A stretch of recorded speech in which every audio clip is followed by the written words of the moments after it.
Hi అండి. సోమవారం night vlog బీరకాయ కోడిగుడ్డు కాంబినేషన్లో వెల్లుల్లిపాయ కారం దంచి మరీ చేశాను. రుచి అయితే చాలా బాగుంది. మీకు నచ్చితే ఒక్కసారి ట్రై చేసి తిని ఎలా ఉందో కామెంట్ చేయండి. నా కథ కంటిన్యూషన్కి వెళ్తే చెర్రీ పుట్టిన 3 నెలల తర్వాత హాస్పిటల్కి వెళ్ళి థైరాయిడ్ టెస్ట్ చేయించుకున్నానండి. ఈ 3 నెలలు థైరాయిడ్ ట్యాబ్లెట్ అయితే నేను అస్సలు యూజ్ చేయలేదు. డాక్టర్ గారు యూజ్ చేయొద్దన్నారు. కానీ రిజల్ట్‌లో మాత్రం నాకు థైరాయిడ్ లేదనే చెప్పారు. ఎందుకని లేదండి, అసలు థైరాయిడ్ వస్తే తగ్గదంటారు కదా! నాకెలా తగ్గిపోయిందండి అని డాక్టర్ గారిని క్వెషన్ చేస్తే, డాక్టర్ గారు నాకు చెప్పింది ఏమిటంటే, బేబీ ప్రెగ్నెన్సీతో ఉన్నప్పుడు చాలా హార్మోన్స్ రిలీజ్ చేస్తారు. ఆ హార్మోన్స్ వల్ల నీకు థైరాయిడ్ అనేది తగ్గిపోయిందమ్మా అని చెప్పి అన్నారండి.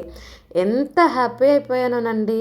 నా కన్నయ్య నా లైఫ్‌లోకి వచ్చి నా ఆరోగ్యాన్ని క్యూర్ చేసేసాడు అంటే ఏ తల్లికైనా అలాంటి సందర్భం వస్తే సంతోషమే కదా!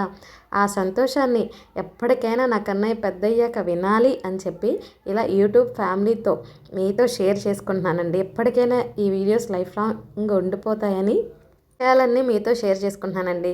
అలాగే స్టోరీస్ కంటిన్యూ చేయాలంటే కామెంట్ చేయండి గైస్. బాయ్.